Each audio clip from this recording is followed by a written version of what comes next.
when you see me in the streets, holler at me. Say, put me in the game, Coach Smook. Put me in the game, Coach Smook. Put me in the game, Coach Smook. Like, share, subscribe. You know we keep it live. Put me in the game, Coach Smook. Put me in the game, Coach Smook. Put me in the game, Coach Smook. Put me in the game, Coach Smook. Put me in the game, Coach Smook. Put me in the game, Coach Smook. Put me in the game, Coach Smook. Put me in the game, Coach Smook. Like, share, subscribe. You know we keep it live.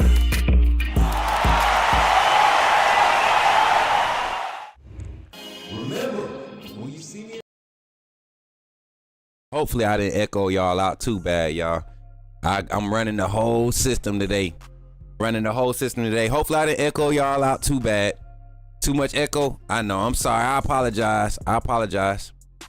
It's kind of tough running this thing by yourself, y'all. Appreciate y'all for pulling up this morning. Good morning. It's Monday or afternoon. It's almost noon for some of you all. We are here at our noon hour. But good morning to the rest of you all.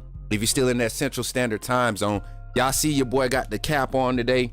We really chill and laid back. Got a lot of information to put out here in this hour and a half segment that we're going to be doing here. Tapping in with everybody live. I appreciate my regulars, my mods for pulling up today, man. Make sure y'all are liking and sharing the stream. If you're coming in post live, don't forget to hit that thumbs up button first. Make sure you're subscribed to the channel, but also help us get our algorithm back by sharing the stream. I am so appreciative for everybody that pulling up to the lives, man. We really been grinding. And I can't wait to get into today's topics. Talking a little bit of Alabama basketball, both men and women's hoops. We were on scene for the women's game last night. Great turnout. How's the audio sound? First of all, my moderators in the chat, let me know how the audio sound. Do we sound good audio wise? I don't know if do y'all like the new backdrops and everything that we bringing on screen? I kind of like what we doing, man. What else was I trying to? Okay, I got it. Everything good. Awesome.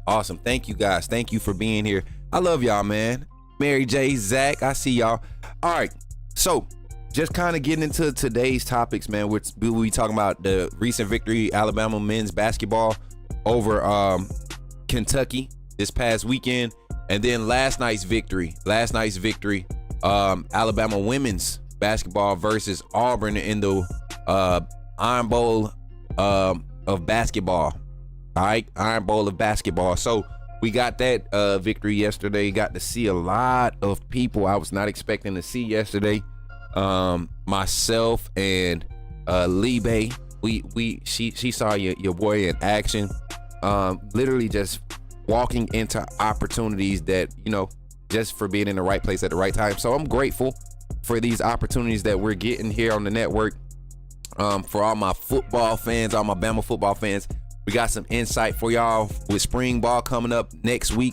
I think we're like 8 days out from spring ball kicking off. So be ready for that. And got some insight, what to look for, who to look for, the sounds, some of the narratives that you're going to be hearing coming out of week 1, as far as depth, players and, you know, personnel groupings and all of that stuff. We got some insight, y'all. We got some insight. Shout out to all the players and staff members that we were able to shake hands with last night.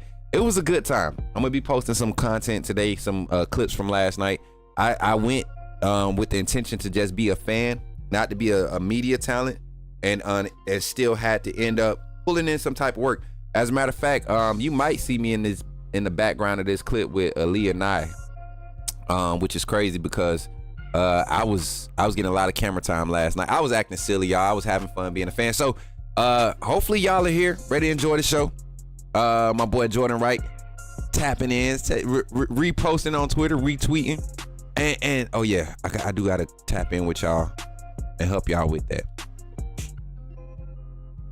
Yep. Yo, we got some 7-on-7 reactions that we're gonna be posting later on this week from some of the Bama recruits, but some of our under the radar recruits are on the scene. We got a lot that we're going to talk about here in this hour and a half. So just to kind of get into the show, hopefully y'all are ready. For everybody that's in here live, run your comments up. I'm gonna see them, I'm gonna acknowledge them. but we're really trying to get into our mode of creating the VODs, man. We got very good viewership posting the 2 VODs that we posted last week. So we want to try to get 4 of these posted a week, staying on our live schedule, but also getting the VODs up until our algorithm gets fixed. So appreciate y'all for being here, and let's kind of dive into the conversation, man. I hope y'all ready for it. I know I am. Let's get into it, man. Let's get into it. All right, first topic of conversation, and I'm gonna make sure I'm cutting this up. So we're here at the what minute mark? We're at the 13-minute mark. Welcome to today's show, diving into the topic of conversation here on the Coach Smook Network. Here we got Hoops with Smook right now, talking Alabama basketball. Alabama wins over Kentucky the other day. We didn't really go live and talk much about it. It was kind of a rough game, slow start again for the Crimson Tide.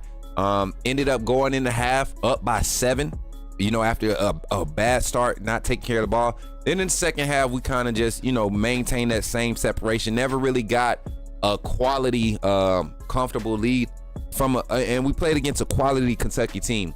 You look at the box scores. As a matter of fact, let's just do this. I want to try something since we're here now doing this.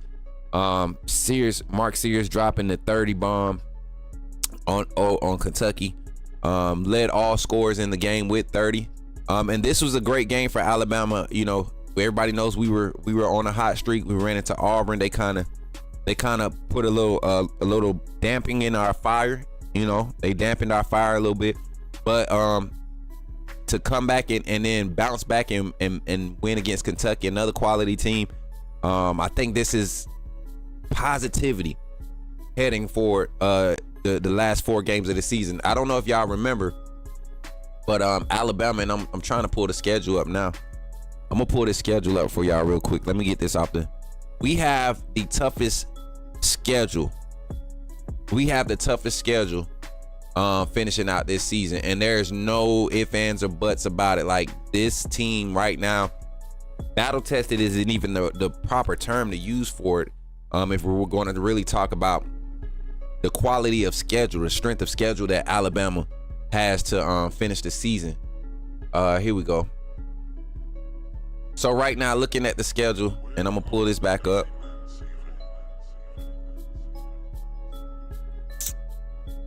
Looking at the schedule, here we go.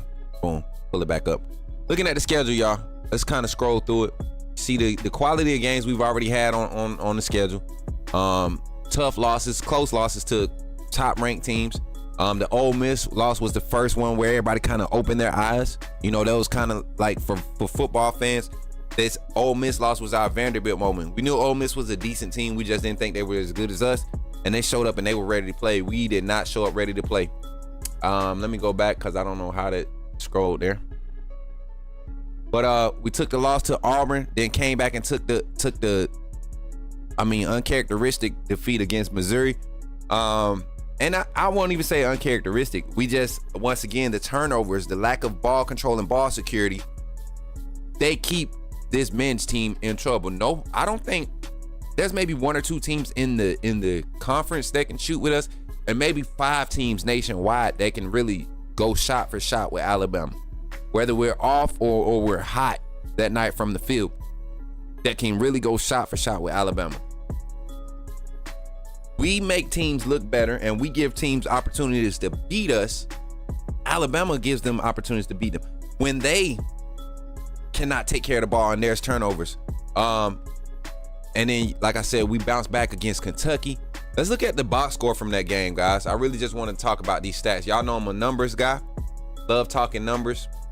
Don't too much care to get in the Kentucky side. They're going to be a team that, you don't want to see them in the first round. They might not get a high seeding. They might not get a high seeding, but they are a team you don't want to see.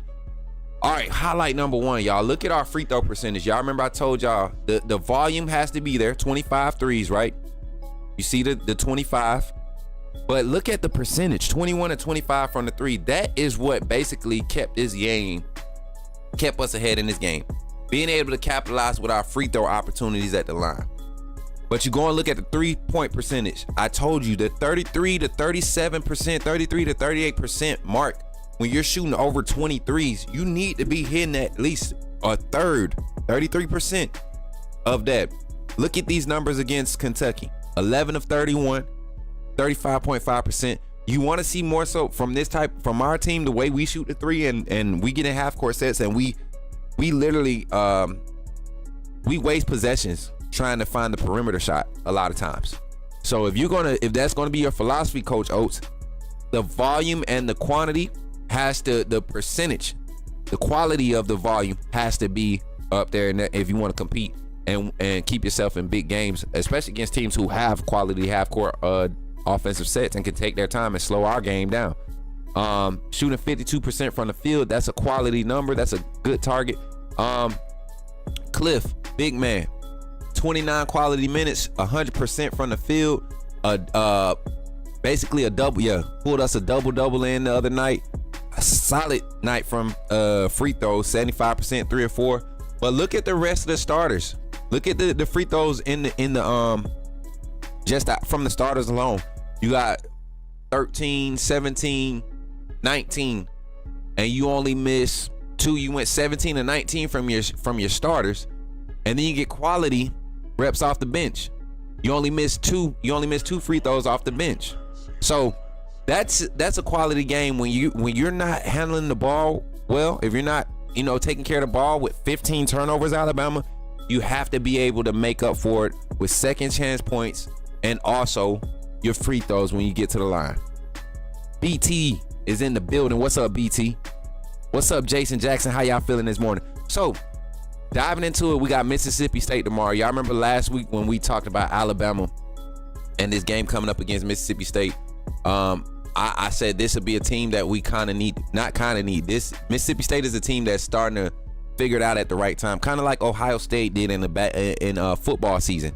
They got into the playoffs and they figured it out. It clicked for them. Looking at some of the key players that Mississippi State has to offer right now, their leading scorer, Jay Hubbard, the guard, leading with almost 18 points a game, shooting 40% from the field, almost 90% from the free throw line. Don't want to get him to the line. Murphy, he's like their do-it-all 4 or 5 stretch type guy. He can play. I remember watching Murphy in high school. He can play the 3. He can play the 4. He can give you quality minutes to create a mismatch offensively for the opponent's big men, and can switch off on small guards in half court sets and contain. So a guy like Kayshawn Murphy, let's keep him from being active. Let's notify his activity, right? Be on the lookout for him. Going to give you quality points. A team like Alabama, who sometimes we've struggled, if Cliff is in foul trouble, we've struggled with handling the glass. Diabate, he's a quality utility player, Swiss knife for the team, but he's not a big man, right? He's not a big man. So we're going to have to focus on handling the boards against Mississippi State. And their team, they can go up tempo. They can work half court sets. They are figuring it out. And like I said, and I'm going to keep saying this, we have to protect the ball. We cannot average, look at Mark Sears. I think Mark Sears' turnover per game average in the last 5 games has been the second highest in the SEC. We can't have that, especially when, the ball is in his hands for 28% of the offensive possessions. He's got the ball in his hands 28%, and the next person after him is Holloway with the ball actually in their hands. So the efficiency stats for those two aren't as high as you want them to be for as much as they're touching the ball. So looking at the Mississippi State game, I think this is going to be a good one. Get to host these guys at home. Alabama didn't really take advantage of home court advantage against Auburn last week. Let's see if we can take advantage of it this week. Let's see if we can take advantage of it tomorrow night, 8 p.m. at Coleman Coliseum. The men's basketball team will be tipping off against the Mississippi State Bulldogs. Give me your thoughts in the comments. Alabama men's basketball, how will they fare against Mississippi State? And then also, this final gauntlet of a schedule, guys. Let's review it one more time before we get out of here. You got Mississippi State tomorrow night at 8 p.m. Then you got Tennessee this weekend on the 1st Tennessee ranked number 6. Then you got Florida, number 2 team in the nation right now. Then you got Auburn to finish the season. So these last 4 games can really help us and solidify our tournament resume going into the conference tournament, which doesn't hold as much weight. By the end of conference tournaments, they've already kind of made their seedings, and it's selection Sunday, right? As a matter of fact, I believe Alabama plays their last game against Auburn on selection Sunday, if I'm not mistaken. March 8th is a Saturday. Oh, so Saturday we have the last game of the season, and I think selection Sunday is on the 9th. Somebody fact check me on that for March Madness. If we play our game and limit turnovers, we should handle Mississippi State. Jordan, Mississippi State is a sneaky team. They're a sneaky team. And they have figured it out. Let me see if I could pull something up before we move on. And this probably won't go on the vibe. Let me see. I just want to look at Mississippi State's last 3 games.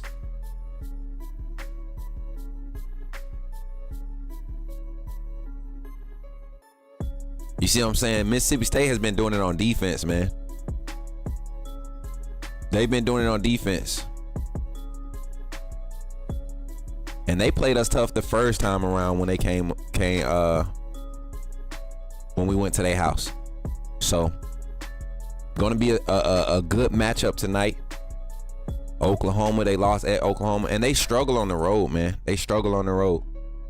They have slow starts, but they take care of the ball. So we got to play our best game against Mississippi State tonight. Got to play our A game. That's against any team. We should be playing our A game. So, great conversation. Give me your thoughts. Alabama men's basketball versus Mississippi State. What's your thoughts? What's your predictions? And going into the conference tournament and national tournament time, where does Alabama? What's Alabama's peak? We are now in the stage of prepping for postseason play. What is Alabama's peak? Call in 334-625-1121. Let me know your thoughts. Here on the Coach Smook Network. So that's that. Now let's transition to women's ball, man. Women's basketball. Last night, Alabama women's basketball, Crimson Tide ladies put a hurting on them Auburn Tigers. I'm not gonna lie, y'all. They had your boy worried for like the first 4 minutes of the game. We came out kind of sluggish, kind of not dragging. I don't want to say dragging. Just we didn't look comfortable at all at the beginning of the game. And let me see if I could get this played up here in the background with no audio. See, but last night, once again, y'all know my girl Aaliyah Nye, she went off from range. Everybody's going to talk about her range, but last night her impact was more so felt in the 17-0 run in the second quarter because of her defensive presence. And it wasn't necessarily just steals. Her, Carly Weathers, and even though Essence Cody struggled with some foul trouble, when they ramped up their defensive pressure and their activity on defense, that's when you saw the offense start to roll. We got in transition and really started creating some separation with how we were moving the ball, or playing on the offensive side of the ball. So so Aaliyah and I went off last night. Pretty quality game, guys. Let me pull these stats up real quick. I pulled the wrong doggone thing up. Pull up our box score from last night.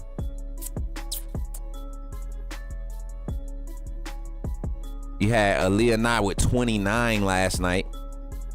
And then you had Ashley Barker. She led the team with 8 assists. And then I think they said Cody had top rebounds.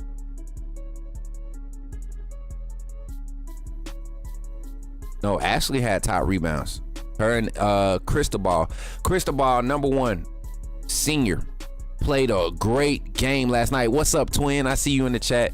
Cristobal played a great game last night. I feel like for the first time all season, she played under control. She really played under control. She didn't panic when the ball, cause you could tell she's not necessarily comfortable with her offensive game. She's more of your auxiliary big man, going to give you quality rebounds, give you quality. Hey, y'all see me in the background over there behind Aaliyah? I'm off to the right. Me and Lee Bay standing back there, y'all. Oh, that's what's up. That's what's up, y'all. That's what's up. But yeah, so last night, big shots from all of our top scorers. You know, you got Sarah Ashley. She's going to do her thing every time she steps on the court. She's going to do her thing. But then you also got to think. We had players like Diana Collins coming in, getting quality minutes. You know, I mean, she only played 10 minutes, but go look at her time on the court. A lot of turnovers were saved because of her quality play. You get what I'm saying? I love seeing them show the celebrations from the bench. Just kind of look at these highlights, man. Shout out to ESPN, man. I know they probably gonna get me with the copyright. As long as I don't play no audio, I should be good. If they do, we editing this up anyways. But last night, y'all see the highlights, man. Zay Green found Aaliyah. Great down screen by Barker. Great down screen by Barker. Look at the communication. Look at the down screen by Barker. Boom. Pinner. And you can't give Aaliyah no space. Look at the shot. Follow through. Yes, sir. We outside, baby. We outside, baby. We outside, baby. I love that. We outside, baby. But yeah, so a lot of big shots made last night from Aaliyah Nye. Zay Green gets in her mode where she kind of just takes over, calms the team down. She goes on maybe a 6 to 12 point scoring type streak, getting to the line. They shot well from the free throw line last night. We went 6 of 10 from the free throw line last night, 60%. Didn't get a lot of volume. And I will say this, and if any Bama parent, the women's basketball parents are here, they will tell you, and they will coincide with the fact I sat behind the Barker family last night. Great meeting them. Mom and Sarah are twins. Sarah and her mom are twins, just so y'all know. But it was good just kind of having those conversations because the officiating in the SEC has been terrible across the board. Across the board for basketball, football. The officiating has been horrible. And last night, Alabama fans had to endure another night. And I could speak against it. I'm not a coach. I'm not a player. Alabama fans had to be, not just Bama fans, Auburn fans too there. Even though they were getting the calls, a lot of these bad calls that they were making were really messing up the momentum of the game. And I think a few calls helped us. Even though they were bad calls against us, they helped us because it slowed Auburn's momentum. So officiating needs to take a big evaluation and look at officiating. And in the SEC, for one, I can't speak on other conferences, but SEC basketball right now, officiating is atrocious. Cold, they really are. The women's team, they showed up last night. Once again, getting heavy minutes from Sarah. She played 38 minutes last night. Her, Green, and I, they're going to play heavy minutes, I believe, going the rest of the season, to the end of the season. Carly Weathers stepped up and showed, her quality. I just want Carly to be a lot more confident when it's not a design look for her. I think Carly could be a lot more assertive on the offensive side. Maybe not as versatile and elite and productive as what you get from Zay and Sarah, create her own shots. But I think Carly could get you 5 or 6 possessions in a game where she can give you quality shots.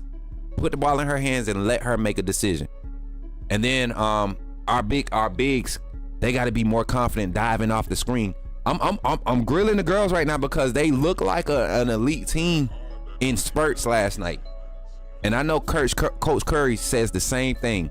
She probably gets onto them daily about, just the effort.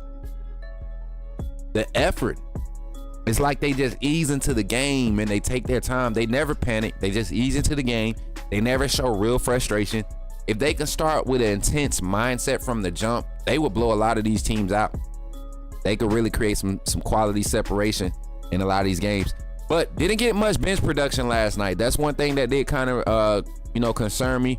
No scoring off the bench. The only scoring you had off the bench was Crystal Ball, and that was on her rebound and putback. No, as a matter of fact, that was on her pick and roll. She finally dove, and Ashley hit her for a nice assist. But Essence Cody didn't really have a big game on the boards or in the point column. Really, she struggled. She got in early foul trouble. I think the bump down low. I think somebody was the big from Auburn was kind of bumping her a lot. Down low. She got frustrated early with the 2 quick fouls, and it kind of pulled out her game. But played quality defense in the paint, walling up, not swiping, right? Not swatting at the ball and getting ticky-tack fouls. The 2 of the fouls that she got were just atrocious. They weren't even nowhere. One of them, she didn't even touch the defender. She went straight up. Defender flailed, and they gave a foul to whoever was in the area, and just so happened to be 21 in the area. So moving forward, women's basketball, we got LSU coming up. When I say this is going to be a game, Everybody thought that Tennessee matchup the other night was a tough game for us, a tough loss. This one right here we're going to have to be locked in. Have to be locked in. We're at home on the 27th. We're at home against LSU. I may already be up there. Let me see. What's the 27th? Is that Thursday? The 27th is Thursday. I will already be in T-Town. What time do we play? 8 p.m.? Ooh, that's a late one. We're going to see.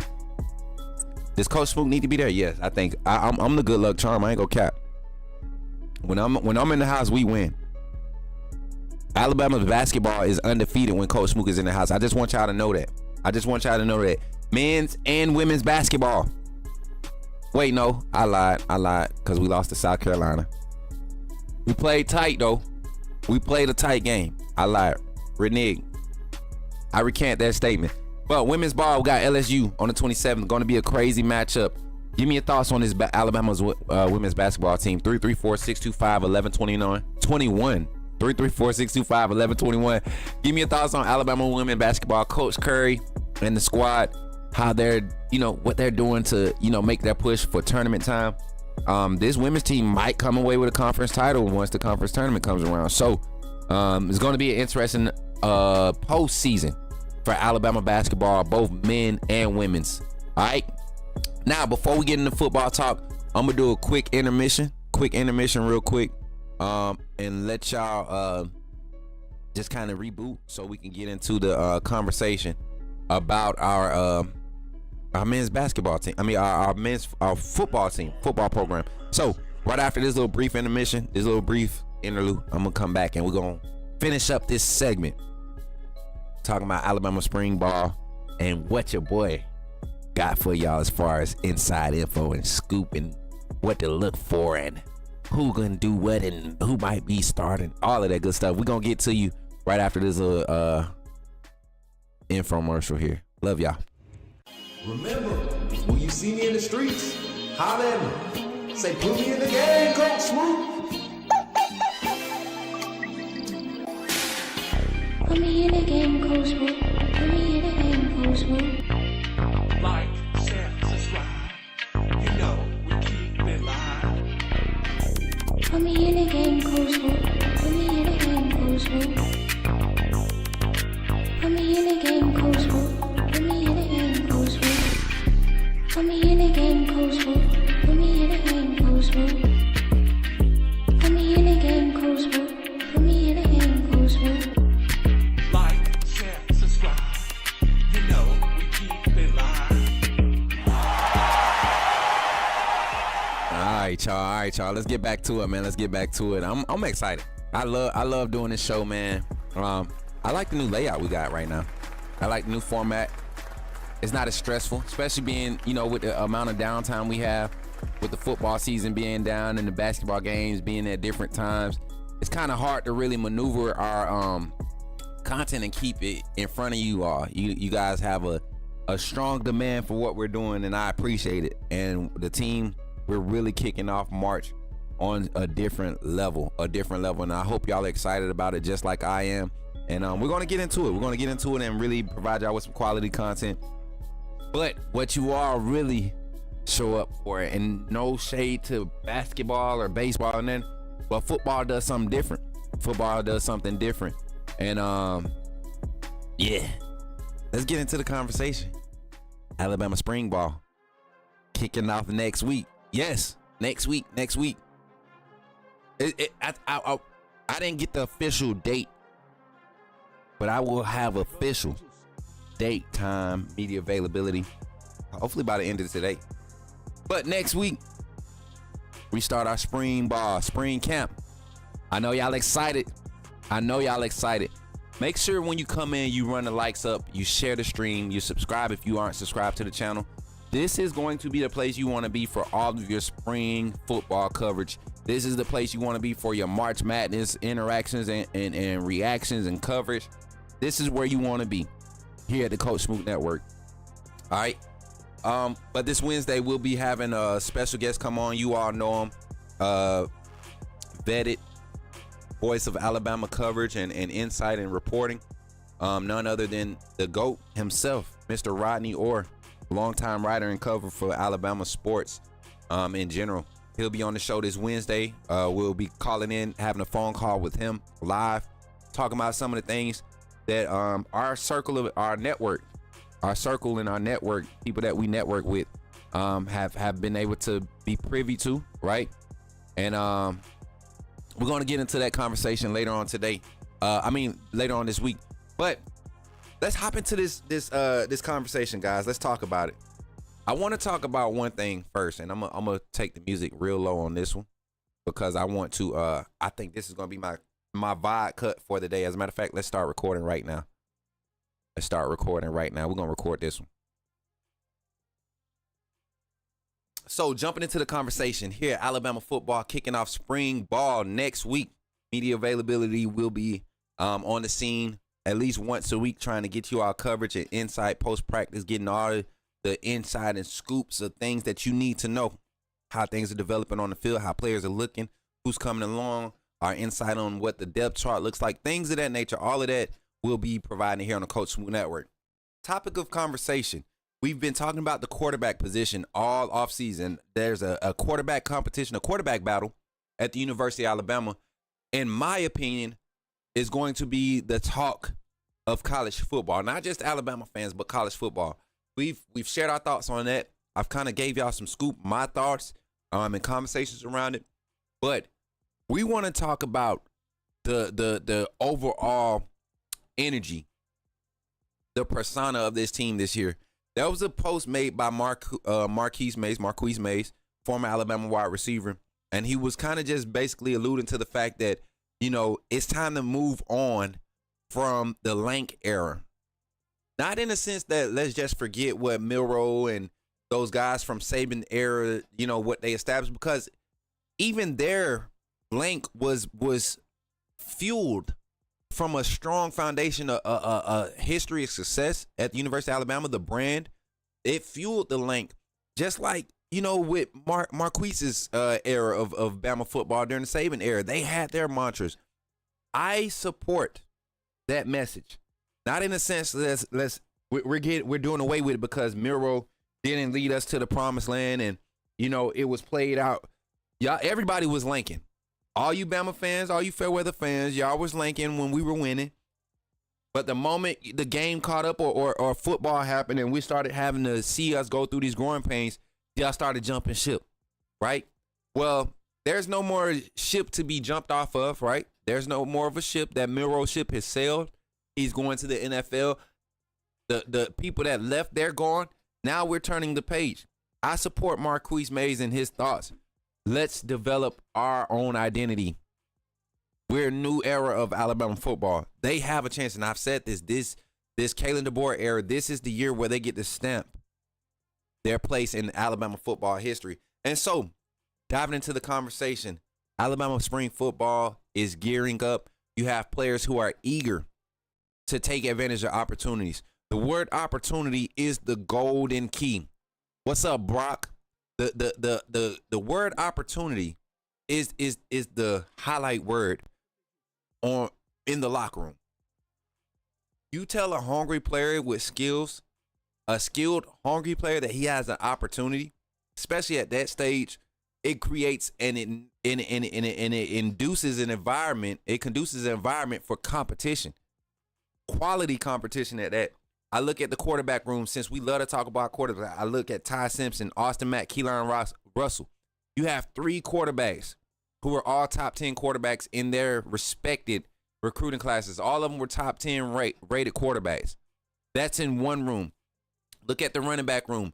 You got Jam Miller, who's coming back for another year. You got Daniel Hill. You got Richard Young. You got Kevin Riley. You got A.K. Deer.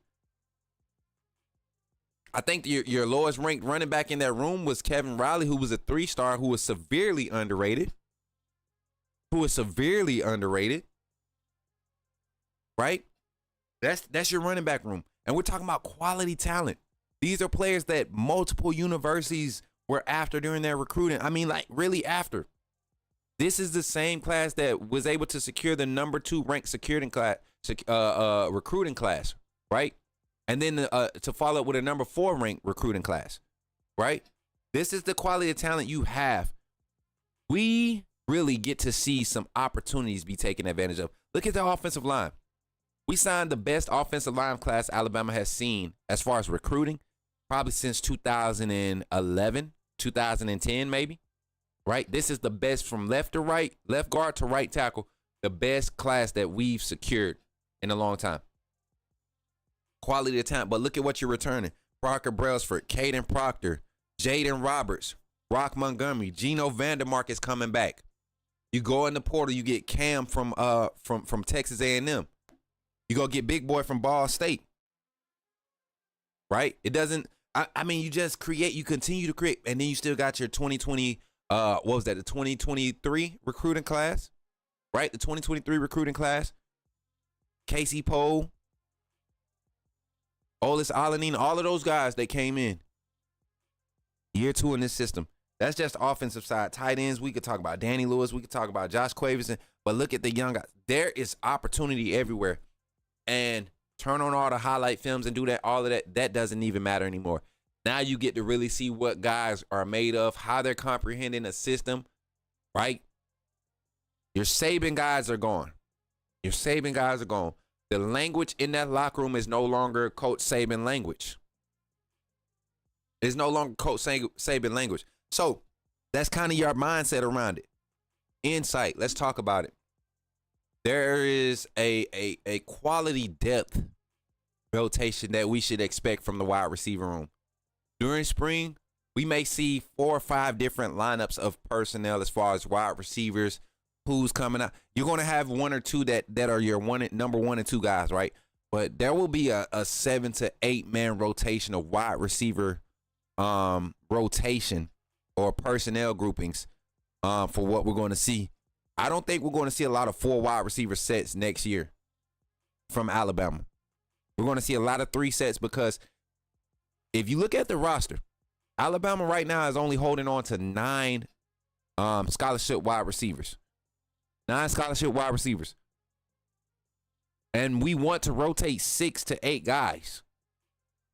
So as a wide receiver going forward, and you look at the roster turnover that could happen this upcoming season, you got Isaiah Horton. I mean, not Isaiah Horton. You got Jeremy Bernard that can go after this season.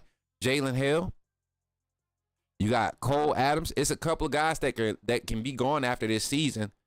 And you look at what's coming back. Ryan Williams, Rico Scott, Bubba Hampton.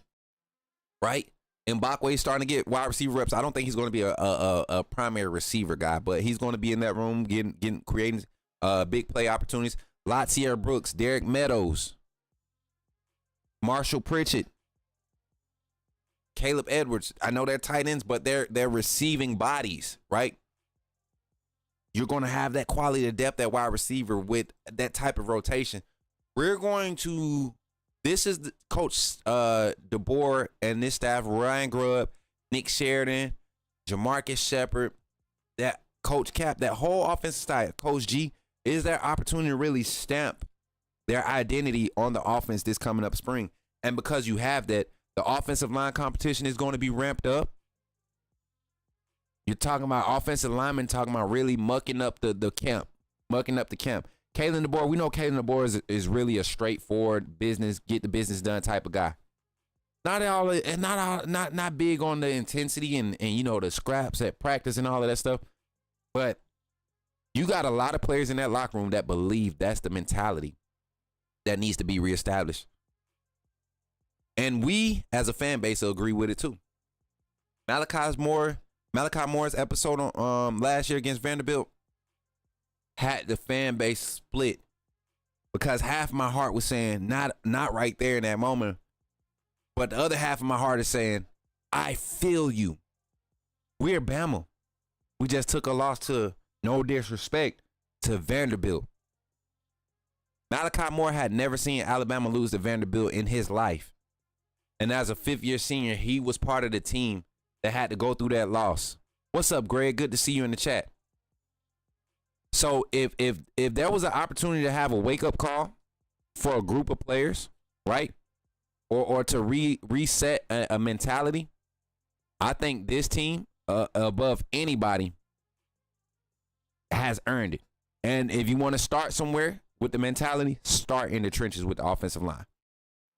So be looking for a lot of reports about intensity and scraps and fights and stuff breaking out in practice. Be looking for it. This team is hungry.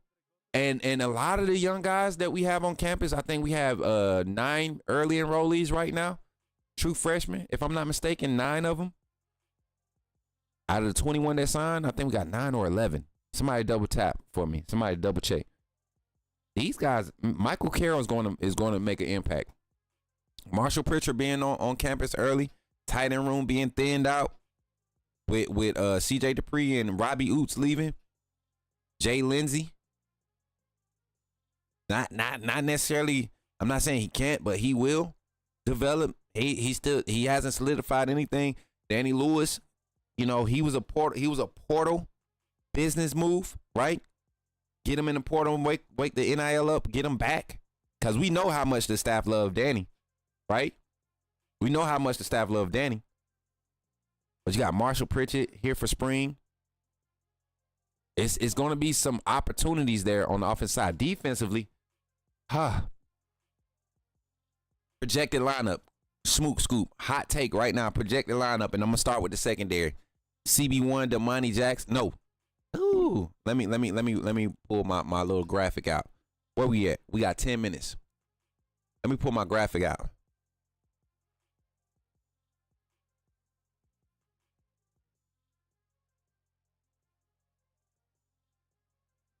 Pull my graphic out. And shout out to my brother Brody Smoot over there at TDA, man.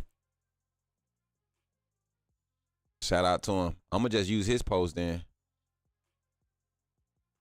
I'm going to just use his post.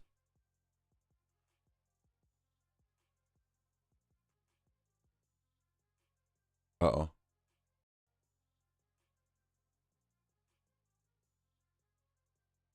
Oh, hold on. As a matter of fact, it might be right here. Hold on, chat. I got y'all. Don't go nowhere. I'm sorry. I didn't have this plan for the show. It just popped in my head, and I want to pop it off. Okay. Here we go. All right, defensively, in the secondary, I'm gonna tell y'all right now. I got some good insight. Got some good insight that this might be our group, our starting 5 in the secondary. You got CB1. You got Cam Calhoun. Looking at CB1, one of your boundaries. You got Damani Jackson. Looking at him at one of your boundaries. You got Bray Hubbard as strong safety. You got Keon Sabb. Keon Sabb at free safety. And somebody said, who's the 5th DB on the field? Where's Xavier Brown? Xavier Brown finally gets to move into a role that I thought was more natural for him. Either he or Damani Jackson. I think they get to move into that husky Rover, whichever position, that nickel corner, you get to move one of your best cover guys that give you physicality and quality run support and speed, right? You get to put them in the nickel corner spot. And if you think about it, I talked about this with my bro last night. If you think about it, and everybody knows this, Coach Saban always took his most versatile defensive back and placed him in that nickel corner spot because you basically get a third or fourth linebacker on the field and you get a fifth DB. You get 12 men on the field with 11. When you have a guy that's got the size, the money, Cam and Xavier all have the physique, the size to be that hybrid linebacker, right? The cover linebacker, the solid overhang fill, run support personnel. Like all of these things, you got a secondary group that you can fill. But I look at the quality of the depth there in the secondary. You got those five. I said from left to right corner. I'm not left to right, but corner to safety. You got your two corners. I really see Damani Jackson and Cam Calhoun being your boundary corners. You really get to go on the islands there. You really get to go a lot of zero coverage with that type of coverage on your perimeter, right? And then you're passing off coverages and passing off concepts on your defensive side to guys like Xavier Brown, Bray Hubbard, Keon Sabb, that got to really like kind of divide or secure coverage in the middle of the field between the hashes, right? From the bottom of the numbers to the top of the numbers on the other side. These three guys, rangy guys, get this, left or right, get the divide up 28 yards of coverage and space, right? Left or right. I like ball hawk mentality. I like no fly zone for this secondary. But then you come out in a dime set, and a guy that I thought would possibly be in Xavier Brown's position last year ended up showing his versatility. Coach Mo says, "Hey, I want you working corner and safety." Zay Mincy. Zay Mincy will be your 6th DB off of the bench. He will be. I have no doubt he will be your 6th. And that's not. I think Mbakwe will be a quality rotational guy, but because of how he's going to be used on both sides of the ball, he won't have to play big minutes on offense or defense to create value for himself. He'll be a playmaker on either side. And then you got guys like that's coming on campus or that's on campus, Dijon Lee. I see him being a quality backup boundary corner. I could see him being a quality backup rover. Where Red Morgan struggled last year, Dijon Lee has a lot better twitch than Red Morgan. And then you have Red Morgan. You put Reg in Smitty's spot. Keep him close to the line of scrimmage. Keep him in the overhang. Don't give him a lot of opportunities to be in third phase until he can showcase that he can really get that speed up. I love Red, man. His physicality. I wish Red could get up to 230, 235. And just slide him on down to the hybrid linebacker position. I mean, even now, you could get up to 225, 230. And just be that killer in space. He's got the physicality and is there for him. But yeah, and then you got Ivan Taylor and Chuck McDonald in this recruiting class. Ivan Taylor, if you see any slippage from any safety in that secondary, and if I had to put like the pressure on somebody, I think it would possibly be whoever's playing that nickel corner position. So either Xavier Brown or Dre Kirkpatrick, right? Ivan Taylor is the guy that you don't want to give him an opportunity to get on the field if you're one of those guys in front of him. Because he's out there, he's not coming off the field. He'll be Caleb Downs. Ivan Taylor is Caleb Downs type of skill set. But you still got the youngin' Cameron Howard who came over from Charlotte. Like, the secondary is deep. So, topic of conversation, in Alabama's secondary, being last year, that this was the group that we worried about the most. Do you have a lot of confidence in Alabama's secondary coming into the season?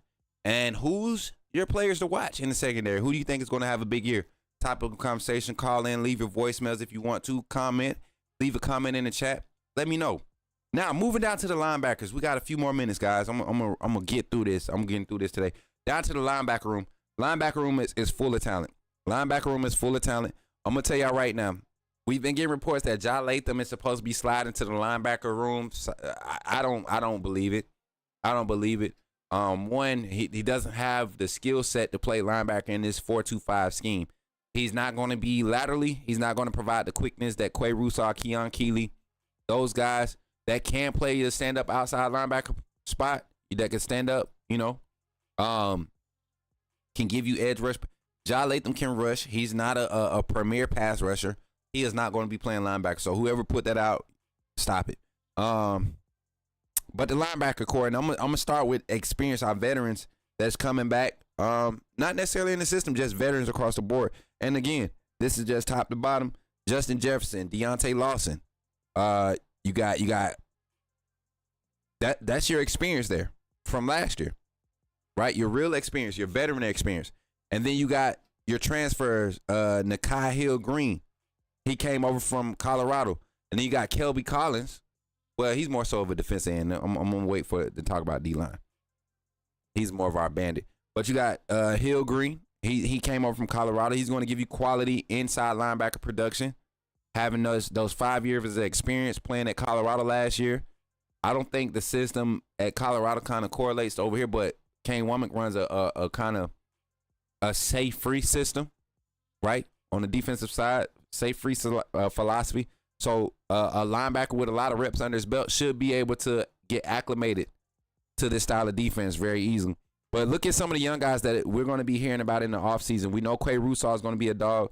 I want y'all to talk. I want y'all to keep your ears open for Caden Jones. He suffered an injury early in the fall of last year. Before he got injured, he was in front of Justin O. A lot of Justin Okoronkwo's opportunities came because Caden Jones was injured, right? Noah Carter, another edge rusher, young edge rusher that I think might be turning a corner here. Might be turning a corner here. I don't know what his ceiling is, man, because he's such a super athlete. I felt like he'll benefit from being on the offensive side. If he came into college and been on the offensive side, I think he would be having opportunities to be on the field. But he's bought into that defensive end position, and that outside linebacker position, and we see why. Just a natural speed, strong length, ball skills. He's a different type of athlete at the edge. Has an opportunity to start climbing the ranks this spring. Yanzi Pierre. Would I be crazy if I said I think Yanzi Pierre might be our next version of Will Anderson and Turner?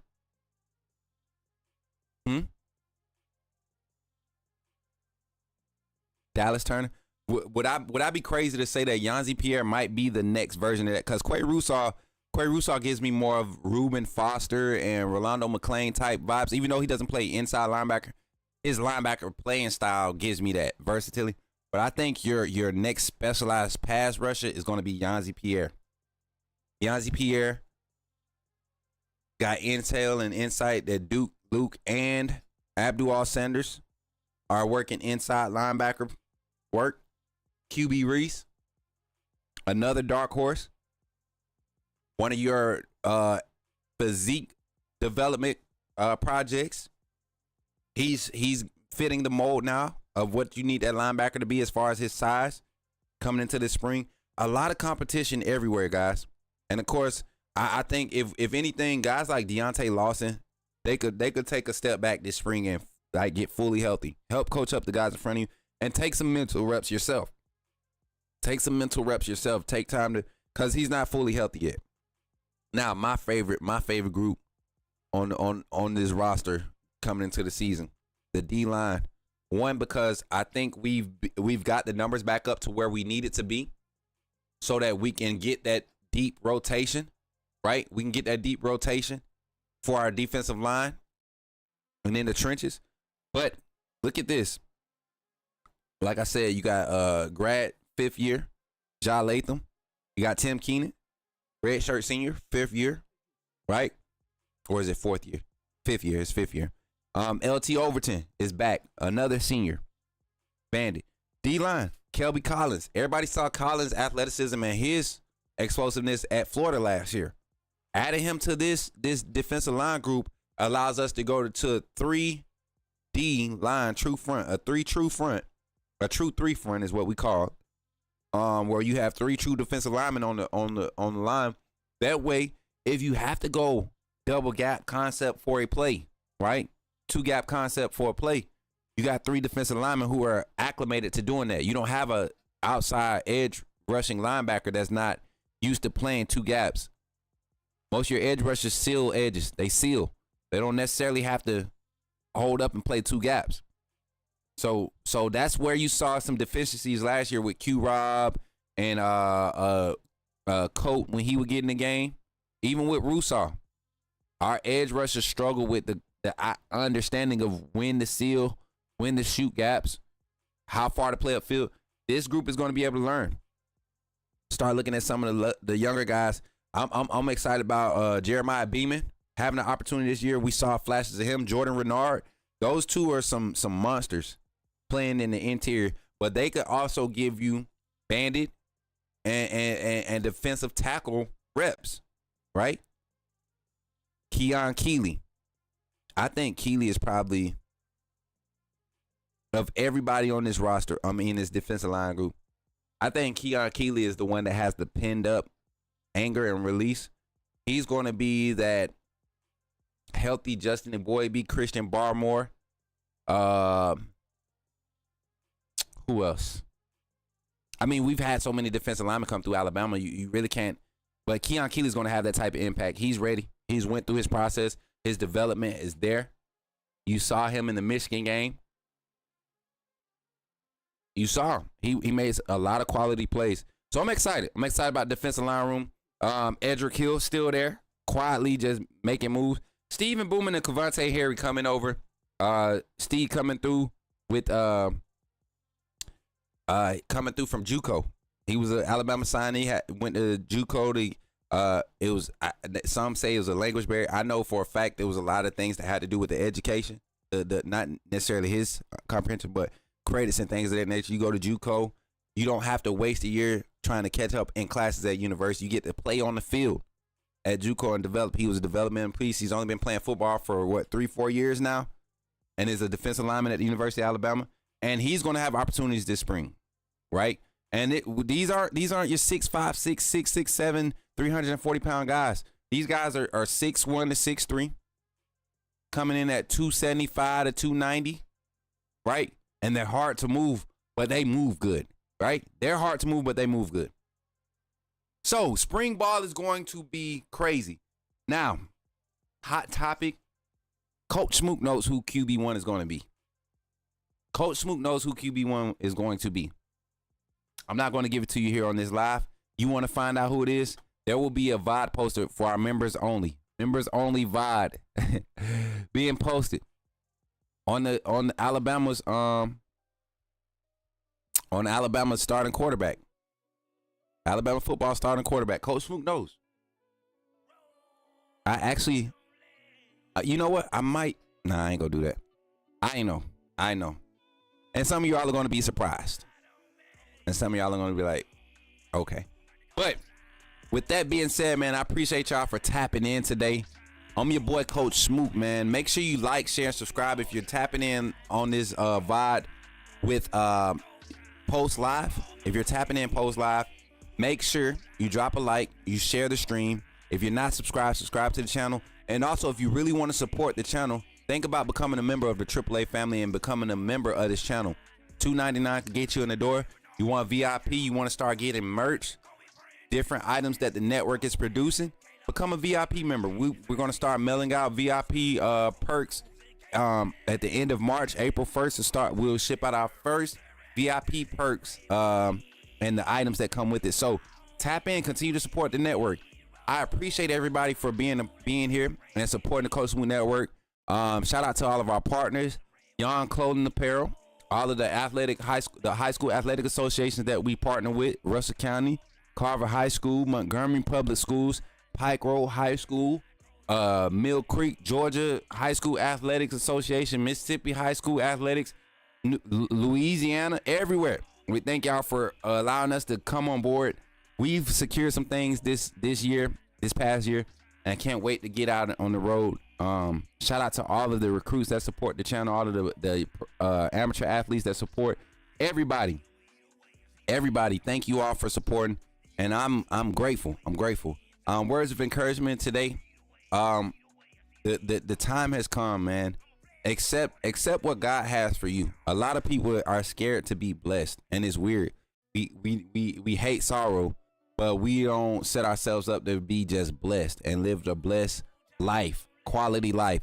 So I encourage you today, accept positivity, accept your blessings, be in expectancy for good things to happen to you, because you're a good person. You know, you love, you don't have foul intentions, ill intentions toward people. It's okay. It's okay to be blessed. It's okay to be loved. It's okay to live life. Okay? You deserve it. Closing out this second month of this new year. Go into this springtime. Flourish, blossom in positivity and love. Because that's what we're doing here at the Coach Smook Network.